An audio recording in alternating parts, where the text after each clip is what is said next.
할렐루야. 네. 지난 여름에도 이렇게 왔었는데요. 또 오니까 좋네요. 또 아멘 안 하신 분들은 반갑지 않으시네요. 원래는 제가 내일부터 컨퍼런스 참여하기 위해서 왔습니다. 제 동기방에 우리 박 목사님이 컨퍼런스 올리셔서 이렇게 보니까 그 문구가 제 마음을 당기더라고요. 버려진 창고에서 뭐 전도하여 이렇게 성장한 뭐 그런 멘트 있잖아요. 그러니까 궁금해지더라고요. 도대체 버려진 창고가 어떻게 생겼을까? 거기서 어떻게 이렇게 교회를 이렇게 성장시켰을까 궁금해지더라고요. 그걸 전문용어로 어그로를 끈다. 요새 유튜브 시대에 조회를 하도록 이렇게 그래서 평소에도 이 목포 하나교회의 그런 소식 들으면서 궁금했는데 이번에 컨퍼런스 한다고 그래서 이렇게 참여를 이렇게 하기로 했습니다. 그래서 또 오늘 주일 오후 이 설교를 부탁하셔서 원래는 이 가까운 도시에 주일 오전 예배 설교를 그 예약을 하고 이제 오후에 오기로 했거든요. 근데 박 목사님이 전화 주셨어요. 거기 오전 예배 설교하지 말고 여기 자기 교회 하나교회 오전에 축제 예배 거기를 참석하라는 거예요.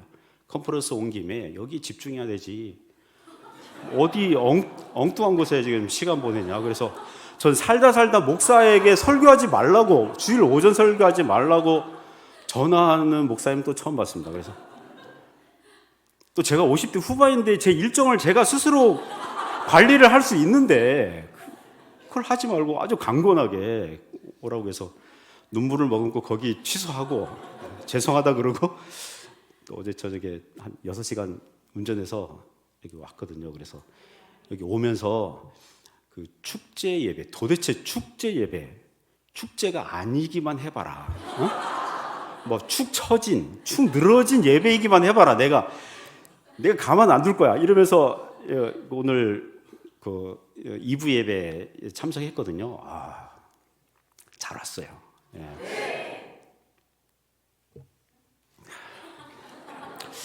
참 원고에도 없는 제가 요새 갱년기라 가지고요. 제가 이 하나교회 찬양팀 팬이 되기로 했습니다. 오전 예배도 그렇고 오후 예배도 그렇고 너무 은혜로워요. 그리고 그 선곡한 곡들이 전부 저를 향한 또 하나님의 메시지처럼 이렇게 또 이렇게 들었어요. 그래서 아니 왜 이렇게 눈물이 나고 감동이 있을까? 아니 이렇게 설명하려고요. 지금 설명하려고 왜 이렇게 감동이 있을까? 그래서 그 오후 예배 찬양 부르다가 그제서야 알았어요. 이게 하늘이라는 그 단어 코드가 이제 눈물의 트리거더라고요. 이게 하늘. 그렇다고요. 그래서 그리고 또 우리 박 목사님 설교를 또 이렇게 진지하게 뭐랄까요? 집중해서 이렇게 듣게 됐거든요. 우리 박 목사님 메시지 그 저랑 나이도 같고요. 또 같은 동종업계 종사자잖아요. 이렇게 딱 보면 알거든요. 근데 메시지가 은혜롭고 아주 직선적이고 명확하고 그 선명하게 이렇게 메시지를 전하더라고요. 그래서 참 우리 목포 하나교회 성도님들은 복 받았다. 복을 받으셨어요. 그래서 그런 은혜로운 이제 메시지가 또 하나님께서 그걸 사용하셔서 목포 하나교회를 아주 뭐랄까요 이렇게 강력하게 또 역사하시는 줄 알게 됐습니다. 제가 잠깐 기도하겠습니다. 하나님 이 시간 말씀 증거합니다. 역사하시고 듣고 믿음으로 순종하는 저희들 인생 되게 하여 주옵소서. 예수님 이름으로 기도드립니다. 아멘. 저는 오래되고 일상적인 권면들 이런 제목으로 하나님의 말씀 증거하겠습니다. 오래되고 우리가 늘 자주 듣던 말씀이죠. 일상적인 신앙생활에 유익이 되고 또 그 실천 적용이 가능한 그런 권면들입니다. 먼저 베드로전서를 좀 종합적으로 이렇게 소개해드리면 베드로전서는 그 사도 베드로가 소아시아 지역에 있는 그 PPT 첫 장면이 있거든요. 그 당시 교회들이요, 여러 가지 불시험을 당하고 있어요. 1장 6절 7절 4장 12절. 그리고 교회를 비방하는 자들, 그 주변에 교회를 믿는 성도들을 비방하는 사람들이 수두룩했고요. 그 부당한 고난들, 악과 욕을 받고 하는 거, 육체의 고난들이 있고, 그러니까 고난을 통과하고 있는 교회에게 사도 바울 선생님께서 권면하시는 말씀이거든요. 그 세 가지로 말씀드리려고 하는데요. 첫 번째는 겸손하라고 합니다. 6절에 말씀합니다. 6절 같이 읽어보겠습니다. 그러므로 하나님의 능하신 손 아래서 겸손하라. 때가 되면 너희를 높이시리라. 아멘. 그 직전 본문에서 성도들끼리 서로 겸손으로 허리를 동이라 이렇게 말씀하신 김에 겸손에 대한 전체적인 이제 교훈을 하시는 거죠. 그러므로 하나님의 능하신 손 아래서 겸손하라, 겸손하라, 인내하라는 거거든요. 그렇죠? 하나님의 능하신 손 아래서 겸손하라. 때가 되면, 우리가 지금 매우 힘든 거잖아요. 매우 어려운 과정을, 그 인생을 통과하고 있는 성도들에게 겸손해라, 인내해라, 버텨라, 겸손해라. 이제 그런 말씀이거든요. 우리는 어때요? 불시험을 당하면 어떻습니까? 아까 우리 찬양할 때도 오전 찬양도 그렇고 오후 찬양도 그렇고 뭐 주님을 이렇게 신뢰함으로 이제 두려움 없네, 또 하늘 그 위로 소망을 생각하면서 염려 없다는 어떤 그런 메시지들이 있잖아요.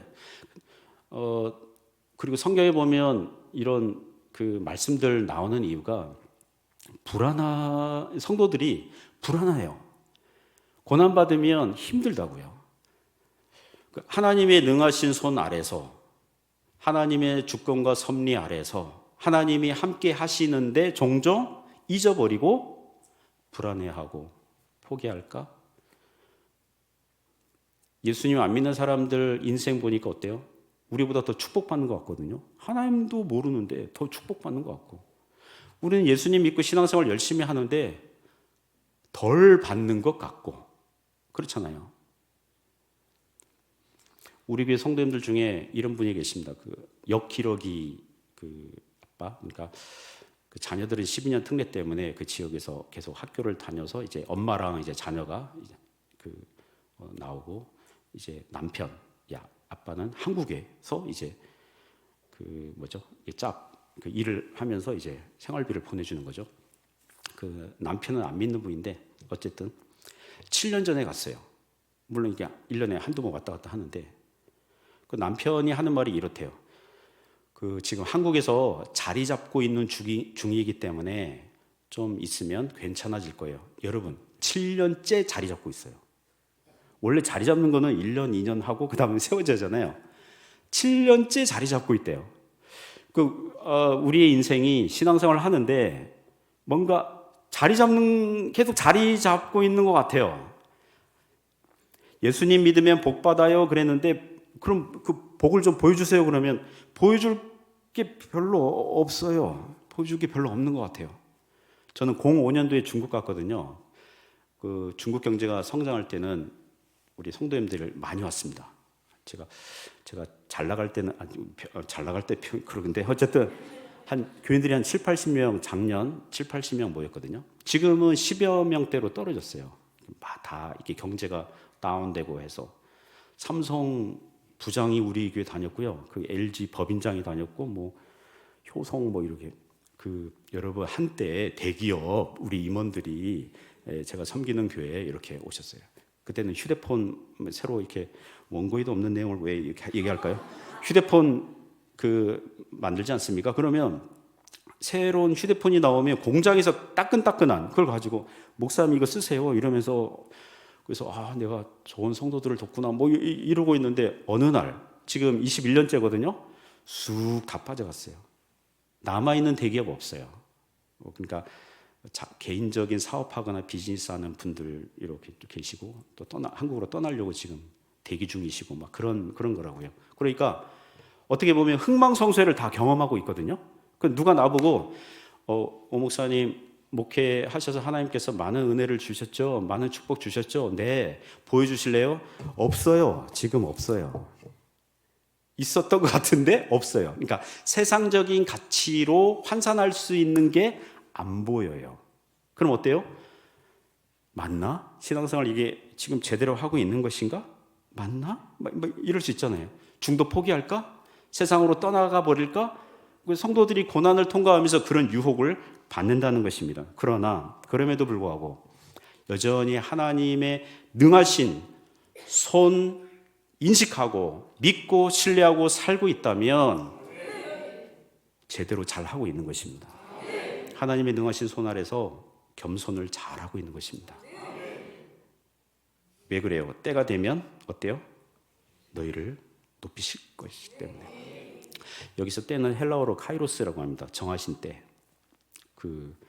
하나님께서 최종적으로 여기 오셔서 알아주시고 인정해 주시고, 저는 주님 얼굴 배울 때 이 말씀만, 이 칭찬 한마디만 들으면 저는 여한이 없어요. 착하고 충성된 종아, 수고했도다, 잘했도다. 그 한마디만 들으면 전 그걸로 만족할 것 같아요. 물론 신자의 현실에서 인생에서 하나님께서 높여주시는 일들과 사건들이 있습니다. 광야 이스라엘 백성들이 힘들었지만 종종 만나와 메추라기, 반석에서 물이 나오고 그런 일들이 있지 않았습니까? 그래서 신앙생활 중에 하나님께서 세워주시고 높여주시는 게 있습니다. 제가 최근에 필리핀에 있는 그 선교사님, 제가 지인 선교사님 계시거든요. 이 필리핀에 선교사님 계신데 50대 후반이에요. 그 사모님이 암으로 2년 동안 투병하시다가 최근에 12월 달이죠. 이게 소천하셨어요. 또 다른 선교사님은, 이 선교사님 스타일이 뭐냐 하면 트라이시클 타고 지프니 타고 그 필리핀 서민들이 타는 교통수단 그걸 타고 다니는 분이에요. 근데 강도 만났어요. 어디론가 끌려갔어요. 그 시체로 발견됐어요. 암살당한 채. 그래서 선교사 그 사회가 충격받고 장례식 하는데 그 친척 가족들이 와서 눈물의 장례식 하는 그런 걸 듣게 됐어요. 제가 지인 선교사님에게 통화하면서 이런 질문했습니다. 필리핀이 힘들고 어려운데 그럼 왜 거기에 계세요? 뭐라고 하셨을까요? 아주 고전적인 멘트를 했어요. 하나님께서 부르셨으니까요. 하나님께서 부르셨으니까요. 거기 있어요. 베드로전서 1장 7절 보시면 이런 말씀이 있습니다. 같이 읽어볼까요? 너희 믿음의 확실함은 불로 연단하여도 없어질 금보다 더 귀하여 예수 그리스도께서 나타나실 때에 칭찬과 영광과 존귀를 얻게 할 것이니라. 아멘. 믿음의 확실함은 언제 나타나냐 하면 불로 연단할 때에, 금을 불로 연단하잖아요. 그것보다 더 귀하게 고난을 통해서 연단될 때의 믿음의 확실함, 선명함이 드러난다는 거예요. 그래서 그리스도께서 어떻게 하실 때요? 나타나실 때에, 그날에. 오늘 2부 예배 찬양할 때 그 마지막 곡 제목이 방부사님한테 물어보니까 그날에라고 하더라고요. 그날에 주께서 나타나실 때에 칭찬과 영광과 우리에게 그런 존귀함을 주신다는 것입니다. 사랑하는 성도 여러분, 우리 인생 전체를 평가하시고 높여주시는 그날이 오는 줄 믿습니다. 때가 되면 높여주실 그날이 오고 있으니 하나님의 능하신 손 아래서 여전히 겸손하며 버티며 견디며 살아갈 수 있기를 축복합니다. 두 번째 교훈은 염려를 주님께 맡기라고 합니다. 7절에서 교훈합니다. 같이 읽어요. 너희 염려를 다 주께 맡기라. 이는 그가 너희를 돌보심이라. 아멘. 염려를 다 주님께 맡기라. 베드로전서 다 읽어보면요, 전체 내용에서 불시험 당하고 안 믿는 사람들이 비방하고 있고 막 그러고 있어요. 그러면 염려하기 쉽죠. 염려하기 쉽죠. 내 인생 어떻게 될까? 너무너무 불안하죠. 그죠? 그런 염려들이 이렇게 찾아올 때에 어떻게 해야 되냐면 너희 염려를 다 주께 맡기라. 이 말씀은 뭐냐면 염려가 우리의 마음의 문을 노크하는 것은 막을 수 있어요, 없어요? 막을 수 없어요. 그냥 찾아와요. 생각 속에서 찾아와요. 우리에게 찾아와요. 그거는 막을 수가 없어요. 그러나 그 염려들을 이 조그만이 아니라 다 주님께 맡기는 것은 우리가 믿음으로 행할 수 있는 줄 믿습니다. 제 모친이 생선 가게 하시거든요. 어렸을 때부터 제 모친이 제가 챗 GPT한테 장사 힘들었어 하는 이제 생선 가게 여사장님 만들어줘, 그러니까 이렇게 딱 만들어줬는데 제가 어릴 때 엄마한테 그랬어요. 엄마 오늘 장사 어땠어요? 또 연말 되면 올해 어땠어요? 막 이러보면 쉽다 그럴까요? 어렵다 그랬을까요? 어렵다, 힘들다, 늘 어렵고 힘들다고 하시더라고요. 저는 엄마가 엄살이 심하신 것 같은데, 자녀 셋을 다 대학 다 보내고 뭡니까 이게 집도 이렇게 세우고, 그죠? 여러분 중에 목사님 혹시 왜 부친 얘기는 안 하세요? 부친께서는 도움이 별로 안 되셔가지고 하여튼간 모친께서 열심히 생선 가게 하시면서 이렇게 세우셨어요. 그래서 저는 장사하는 사람들은 이 엄살이 심하다 이런 생각했어요. 원래 힘들었어, 오늘 장사 잘 안 됐어, 생각보다 힘들었어, 막 이러니까 저도 이제는 나이가 좀 먹어가고 있어요. 인생을 경험하고 있어요. 또 목회도 지금 해오고 있잖아요. 이게 하고 있는데, 만약 저보고 목사님 목회는 어때요? 그러면 돌이켜보면 늘 힘들었어요. 늘 어려웠어요. 그게 현실이에요. 늘 어렵고 힘들었어요. 굳이 세상 경제 전문가들의 진단과 분석을 요청할 필요가 없어요. 그냥 실물 경제에서 우리가 피부로 느껴요. 힘들고 어려워요. 그래서 우리의 미래를 생각하면 염려가 노크해요. 두려움이 막 찾아올 것 같아요. 그죠? 그러다가 어때요? 주일날 예배 와가지고 여러분 찬양 부르다가 예배 부르고 말씀에 위로를 받고 그제서야 하나님 바라봄으로 그래, 우리의 염려를 다 해결해 주시고 처리하실 주님께서 계시잖아. 그래서 모든 염려를 다 주님께 맡길 수 있는 줄 믿습니다. 그게 믿는 성도들의 특권입니다. 믿는 성도들의 특권.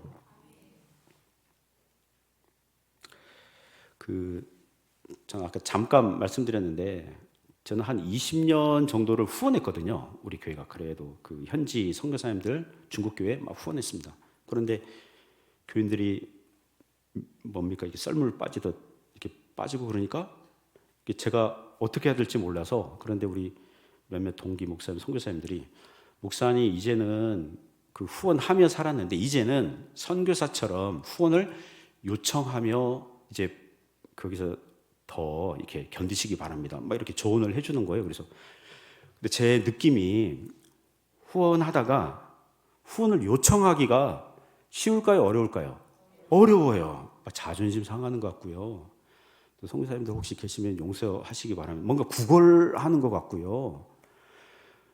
또 아까 오전인가 우리 박 목사님 설교하는데 거지근성 가지면 안 된다고 막 구걸하는. 나 요새 막 후원 요청하고 막 기도 요청하고 하는데 이거 구걸하는 건가 지금 그래서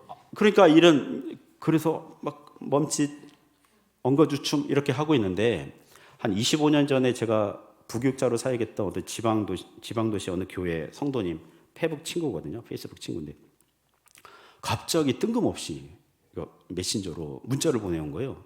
목사님 다음 달부터 5만, 너무 구체적인 액수를 후원 할게요. 기도할게요. 후원 요청도 안 했는데, 또 어떤 교회에서는 새해 무슨 카드 그런 거 카톡으로 보내는 거 있잖아요. 주고받고 있는데 목사님 올해는 우리 교회에서 어느 정도 작은 액수지만 하기로 할게요. 이렇게 후원 요청도 안 했는데, 그러면서 하나님께서 요청하라고 하시나 보다. 그리고 제가 또 박 목사님한테도 카톡으로 전화했어요. 박 목사님 후원 요청합니다. 그러니까 박 목사님 이렇게 얘기하더라고요. 일찍 좀 전화하지. 우리가 12월 당회 1년 예산 다 이렇게 해가지고 일찍 좀 전화하지. 그러더라고요. 그래서 이제 없다는 거예요. 이렇게 새로 하기엔 없다는. 근데 그 말을 제가 20년 동안 다른 선교사님들에게 했던 말이거든요. 선교사님들이 후원 요청하면 진짜로 제가 목회하니까 알잖아요. 교회 1년 예산 잡고 뭐 이렇게 하면서 선교사님들이 요청하면 이미 많이 하고 있는데 힘에 지나도록 하고 있는데 또 이렇게 하니까 그 둘러대는 말이 뭐예요? 선교사님 좀 일찍 좀 전화하시지. 이 친구여가지고 이미 다 운영위원회 다 얘기하고 좀 기다리실래요? 그리고 안 하고 막 이렇게 막 고스란히 이제 들으면서 선교사님들의 그 심정이 이해가 되더라고요. 그래서 제가 이런 얘기를 아는 선교사님한테 하니까 그분이 이렇게 얘기하더라고요. 목사님, 진정한 선교사의 세계로 들어오신 걸 환영합니다. 들어가기 싫었는데 진정한 선교사의 세계로 들어오신 걸 환영합니다. 뭐 하다가 이런 얘기 할까요? 그 마태복음 6장 34절인가요? 보시면 읽어볼까요? 마태복음 6장 34절 읽습니다. 그러므로 내일 일을 위하여 염려하지 말라. 내일 일은 내일이 염려할 것이요 한날의 괴로움은 그날로 족하니라. 내일 일을 위하여 염려하지 말라. 내일 일은 누가 염려해요? 내일이 주님의 위트예요. 주님의 유머예요. 내일은 뭐 오늘이나 내일이나 다 주님의 섭리 아래에 있습니다. 주님의 주권 아래에 있는 시간들이에요. 염려하지 마라. 하나님께서 있어야 할 것을 아시고 공급하시니까 염려하지 마라. 그런 말씀이거든요. 한날 괴로움은 그날로 족하니라. 시편 30편 5절 같이 읽습니다. 그의 노염은 잠깐이요 그의 은총은 평생이로다. 저녁에는 울음이 깃들일지라도 아침에는 기쁨이 오리로다. 아멘. 그의 노여움은 잠깐이요. 하나님께서 우리를 징계하시는 것 같아요. 그의 노여움은 하지만 그건 잠깐이에요. 뭐 하시려고? 은총을 주시려고. 저녁에는 울음이 깃들어요. 그러나 아침에는 기쁨이 와요.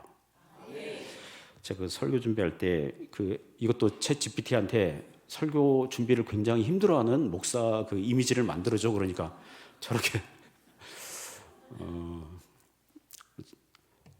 저라고 생각하시면 돼요. 저는 금요일 날 이렇게 주일 설교 준비 그 주석과 어떤 원어 여러분 보시기에도 뭔가 그 연구를 좋아하고 공부 막 열심히 할 것 같은 목사로 보이시죠? 여기 왜 비웃으세요? 느낌이 비웃으시는 것 같은데? 네. 열심히 해요. 딱 해요. 그런데 토요일 날 타이핑 하거든요, 보통. 토요일 날 이렇게 타이핑 하는데 금요일 날 설교 준비를 해요. 잠잘 때. 그러니까 설교 준비를 해요. 그런데 그 다음 날 어떻게 이 설교 시작을 하고 서론본론 결론 어떻게 해야 될지를 안 잡혀요. 안 잡힐 때가 많아요. 그래서 금요일 밤에는 눈물까지 하여튼간 슬픔 가운데 잠을 잘 때가 많아요. 그러나 토요일 날 아침이 되면 이렇게 설교 타이핑하려고 자리에 앉으면 하나님께서 길을 열어주세요. 그런 경험들을 해요. 그런 경험들을 합니다. 다시 한번 말씀드리지만 그래서 염려, 근심, 스트레스 이 떠안는 일은요 금지예요. 우린 하나님이 아니에요. 하나님께서 행하실 것인데 미리 우리가 그걸 땡겨서 하나님이 하실 우리가 땡겨서 우리가 뭐 해보려고 그러니까 염려, 스트레스 막 이런 거 나오는 거죠. 그러면서 7절 후반절 보시면 이렇게 나옵니다. 너희 염려를 다 주께 맡기라. 이는 왜냐하면 그가 우리 예수님께서 오전에도 예수 그리스도 모든 해답이 예수 그리스도께서 너희를 돌보심이라. 제가 아까 서론에 여기 교회 사역 컨퍼런스 참여 이게 한 거 나왔잖아요. 뭐 버려진 창고 뭐 이렇게 말씀드렸는데 제가 우리 박 목사님 부부를 좋아해요. 이게 마음에 들어요. 그리고 여러 지금 뭐 만난 지 구사 학번이니까 신대원 구사 학번이니까 뭐 한 30년 넘잖아. 30년 되죠. 하여튼 그 정도 되잖아요. 그죠? 빨리 제가 계산 못하면 여러분이 이렇게 딱 얘기해 주셔야 되는데 어쨌든 한 30년 된 보면서 되게 좋아해요. 마음에 들어합니다. 박 목사님 한 3, 4년 전인가 그때 코로나 끝나고 마스크 끼고 막 이럴 때 주일 그때 예배 그때 왔던 적이 있었는데 예배당을 어떻게 건축하는 그런 스토리를 설교 예화로 이렇게 얘기하더라고요. 해야 될지 말아야 될지 막 고민할 때 산 기도원 갔다는 거예요. 그리고 비 오는 날 막 비가 오는데 뭐 거적대기가 아니고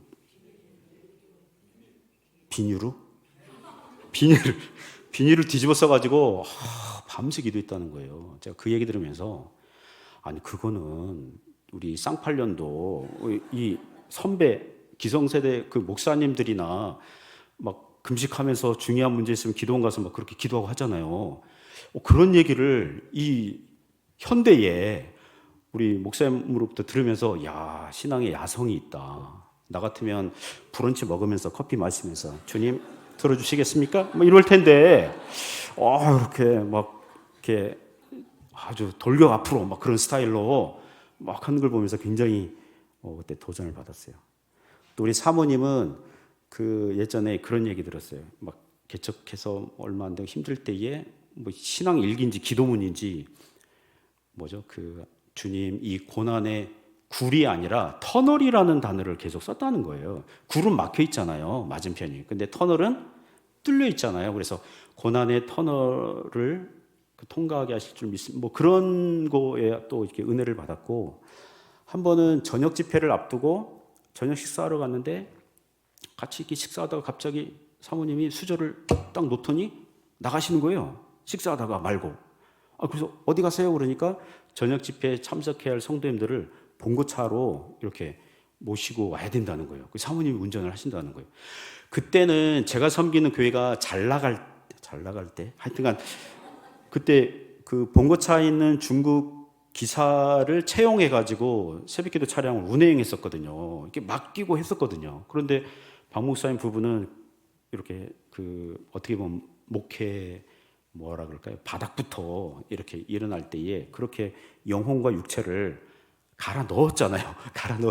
그거를 보면서 되게 뭐랄까요? 도전받고 또 마음에 들어하고 좋아하고 막 그래요. 그래서 그런 부분들 보면서 이런 목회에 대해서도 이제 도전을 받는 거죠. 도전을 받는 거죠. 그래. 주님께서 돌보신다. 제가 그 에스더서에 나오는 사건 하나 소개해 드릴게요. PPT에 보시면 어떤 사건인지 아세요? 아하수에로 왕이 어느 날 잠을 못 이뤄요. 뭐 이리 뒤척 저리 뒤척 하다가 그래서 사관에게 지난 우리 나라 역사 좀 읽어주라 그래요. 잠이 안 오니까 읽고 있는데 유대인 모르드게가 암을 암살하는 자들을 고발을 했는데 보상을 받지 못했다는 것을 이제 기록 속에서 이제 찾아낸 거죠. 그래서 왕이 그 다음 날 그 나라의 넘버 2 하만에게 왕이 보상해주고 싶은 사람에게 어떻게 하면 좋을까 좀 물어봐야겠다. 그래서 하만은 그날 모르드게가 자기에게 절도 안 하고 뭐 그러니까 이 왕궁의 하급 공무원이 그러니까 왕에게 자기 집 마당에 세운 장대에 이 모르드게를 이제 매달 해달라고 이렇게 요청하려고 와요. 그래서 왕이 먼저 얘기하는 거죠. 왕이 보상해주고 싶은 사람은 어떻게 하면 좋을까? 그러니까 하만은 자기인 줄 알고 왕이 쓰는 왕관, 왕이 입는 옷, 왕이 타는 말 이렇게 해서 그 다음 그 지위에 있는 사람에게 말몰이를 좀 이렇게 시내 한 바퀴, 성 한 바퀴를 이렇게 돌게 해주십시오. 그래가지고 그러면 모르드게를 그렇게 말 위에 앉히고 네가 그 말몰이 이렇게 해라. 그렇게 하는 그런 장면이에요. 제가 이 사건 보면서 하나님의 주권과 섭리는요, 우연하게 보이는 일이라 하더라도 잠을 못 자서 뒤척이는 게 하시더라도 하나님의 역사와 이 은혜로운 일들을 반드시 이루게 하신다는 것입니다. 그러므로 만일 우리가 염려하고 있다면 주님께서 우리를 돌보시고 계시다는 것을 믿지 않는 것이니 불신앙의 태도이니까 그러지 마시고 모든 염려를 다 주님께 맡기는 은혜가 있길 바랍니다. 세 번째 교훈은 마귀를 대적하라입니다. 마귀를 대적하라. 8절 9절에서 교훈합니다. 같이 읽습니다. 근신하라 깨어라 너희 대적 마귀가 우는 사자같이 두루다니며 삼킬지를 찾나니 너희는 믿음을 굳건하게 하여 그를 대적하라. 이는 세상에 아멘. 이전 구절은 염려를 다 주님께 맡기라고 그래서 그럼 우리 아무것도 안 해도 되겠네? 이렇게 오해를 주지 않도록 균형 잡힌 말씀을 하고 있는 거죠. 염려를 주님께 맡긴다면 신앙으로서 살아가야 할 책임과 의무는 있다는 것입니다. 그게 뭐예요? 근신하고 깨어 있는 거죠. 근신하라, 절제하고 주의하고 자기 영혼을 살펴보고 깨어라, 영적으로 깨어라. 왜요? 대적 마귀가 우는 사자. 우는 사자는 크라잉이 아니에요. 사자가 막 울고 그게 아니라 roaring, 포효하는 사자같이 두루다니며 삼킬 자를 찾고 있기 때문에 깨어라고 하는 거예요. 에베소서 6장 10절 보시면 마귀에 대해서 이렇게 나옵니다. 같이 읽겠습니다. 우리의 씨름은 혈과 육을 상대하는 것이 아니요 통치자들과 권세들과 이 어둠의 세상 주관자들과 하늘에 있는 악의 영들을 상대함이라. 아멘.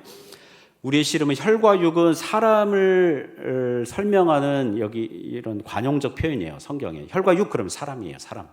우리의 씨름은 여기 좀 그 사도 바울 선생님이 말하고 싶어하는 것을 좀 괄호 처리해서 넣는다면 눈에 보이는 사람을 상대하는 것이 아니요. 사람하고 씨름하고 싸우고 이거 쉬워요. 왜냐하면 눈에 보이잖아요. 근데 악한 마귀는 뭐예요? 통치자들과 권세들과 이 어두움의 세상 주관자들, 힘센 놈이에요. 마귀와 그 귀신 세력들은 힘세다고 해요. 통치자들, 권세들, 세상 주관자들. 그리고 어디에 있어요? 하늘에 있어요. 이 하늘은 천국을 얘기하는 게 아니라 신자들보다 영적으로 유리한 고지가 있다. 우리는 땅에 있잖아요. 근데 악한 마귀와 그 세력들은 하늘에 있다고요. 유리한 고지, 공중권세 잡은 유리한 고지에 있는 쪽이 이기잖아요. 그러니까 악의 영들이에요. 눈에 보여요, 안 보여요? 안 보여요. 힘세요? 우리보다 유리한 고지에 있어요? 안 보여요. 어떻게 이깁니까? 우리 힘으로는 이 악한 마귀와 대적해서 싸워서 이길 수가 없어요. 그러나 십자가에서 승리하신 예수 그리스도를 신뢰함으로만, 믿음으로만 이길 수 있는 줄 믿습니다. 그래서 팁으로 말씀드리면 눈에 보이는 사람과 뭐랄까요? 죽자 살자 싸우지 마세요.